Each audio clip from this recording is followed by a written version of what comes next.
بسم اللہ الرحمن الرحیم۔ ناظرین اکرام، السلام علیکم ورحمۃ اللہ وبرکاتہ۔ کافی عرصے سے اس چیز کا مشاہدہ کیا جا رہا ہے کہ گھروں میں اور مسجدوں میں کرسیوں پر نماز پڑھنے والوں کی تعداد میں اضافہ ہو رہا ہے، اور بغیر تحقیق کے، بغیر سمجھنے کے، پوچھنے کے لوگ اور گھروں میں مائیں بہنیں بیٹیاں آرام سے تن آسانی کے لیے کرسی پر بیٹھ کر نماز پڑھنا شروع کر دیتی ہیں، حالانکہ نماز کے لیے قیام کرنا فرض ہے۔ ایسا مریض جس کو صرف جھکنے کے اندر سجدے میں تکلیف ہوتی ہے، اس کے لیے قیام بھی فرض ہے، اس کے لیے نماز میں رکوع بھی فرض ہے۔ اور میں دیکھتا ہوں بازار میں مسجد ہے، لوگ آتے ہیں، موٹر سائیکل پہ آتے ہیں، اپنے شاپنگ کرتے ہیں، سامان اٹھاتے ہیں، لیکن مسجد میں آئیں گے، کرسی آرام سے لیں گے اور کرسی پر بیٹھ کر ہی وہ پوری نماز شروع کرتے ہیں۔ اس سے نماز نہیں ہوتی۔ تو میں آپ کو بتاؤں گا کہ ہماری نماز کے اندر وہ کون سی ایسی غلطیاں ہیں جو تقریباً 90% پوری دنیا میں ہم مسلمان کر رہے ہیں۔ یہ دیکھیں کہ یہ کرسی ہے، ایسی کرسی نماز کے لیے ہونی چاہیے۔ عام گھروں میں بعض دفعہ وہ فکس بنی ہوئی کرسیاں ہیں جس کے آگے وہ سجدہ کرنے کے بھی ٹیک لگائی ہوئی ہے، اور بعض دفعہ وہ اونچی بھی ہوتی ہے، تو لوگ پھر اسی کے اوپر سجدہ کر رہے ہوتے ہیں۔ ایسا نہیں ہونا چاہیے کہ انسان میں جتنا جھکنے کی اس کے اندر استطاعت ہے اس کو اتنا جھکنا چاہیے۔ اب یہ دیکھیں، یہ کرسی ہے جس پر نماز پڑھنی ہے۔ اب میں قیام کی مجھ میں طاقت ہے تو میں اپنی نماز جو ہے وہ قیام کی حالت میں شروع کروں گا، اور اسی طریقے سے پھر رکوع کرنے میں بھی مجھے آسانی ہے تو میں رکوع بھی نماز کے اندر ایسے ہی کروں گا۔ اب سجدے کی تکلیف ہے تو میں کرسی پر بیٹھ کر جو ہے وہ اپنا سجدہ کروں گا۔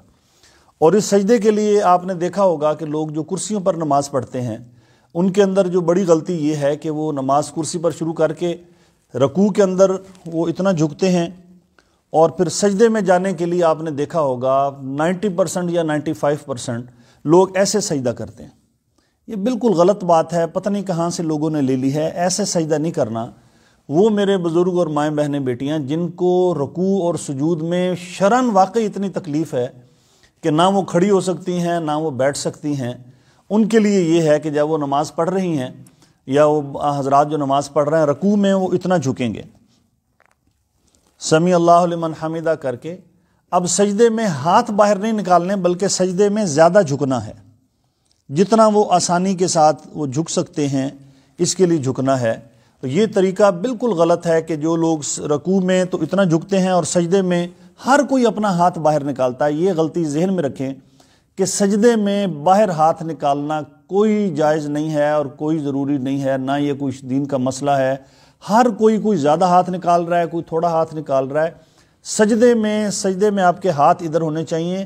رکوع اتنا اگر آپ جھک سکتے ہیں ٹھیک ہے، سمیع اللہ لمن حمیدہ کہہ دیا۔ اب سجدے کے لیے آپ کو زیادہ جھکنا، جتنا آپ آسانی کے ساتھ جھک سکتے ہیں۔ اور بعض لوگوں میں، خواتین مرد میں دیکھا، جس طرح اس کرسی میں آپ دیکھ رہے ہیں نیچے پائپ ہے، تو لوگ اسی پائپ کے اوپر ایسے پاؤں رکھ کے وہ آرام سے نماز پڑھ رہے ہوتے ہیں۔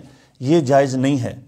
نماز کے اندر قیام بھی فرض ہے، رکوع بھی فرض ہے، سجدہ بھی فرض ہے۔ تو کرسی پہ وہ میرے مائیں بہنیں بیٹیاں بھائی جتنے بھی ہیں، سب سے پہلے قیام تو ہم سب کر سکتے ہیں۔ جب باہر سے آپ چل کے آ رہے ہیں تو اس کا مطلب ہے آپ قیام کر سکتے ہیں۔ تو آپ کو نماز کے لیے، ہر نماز کی رکعت کے لیے قیام آپ کے لیے فرض ہے۔ کوئی ایسا دوست جس کو جو زیادہ دیر کھڑا نہیں ہو سکتا وہ بے شک تھوڑی دیر بعد بیٹھ جائے، ورنہ ہم آسانی سے کھڑے ہو سکتے ہیں، رکوع بھی کر سکتے ہیں۔ اور سجدے میں جن کو کمر کی یا ٹخنوں کی، گھٹنوں کی شدید تکلیف ہے، وہ صرف سجدے میں کرسی پہ بیٹھ کے کریں۔ اور اس کو جو بھی میں نے طریقہ بتایا کہ ہاتھ باہر نہیں نکالنے بلکہ ہاتھ اپنی جگہ پر رکھنے ہیں، اس چیز کا آپ خیال کریں۔ اللہ تعالیٰ مجھے اور آپ کو سن سمجھ کر عمل کی توفیق عطا فرمائے۔ جزاک اللہ خیر۔ اور یہ گزارش ایک اور میں آپ سے کر لوں کہ اس ویڈیو کو آپ آگے شیئر کریں گے۔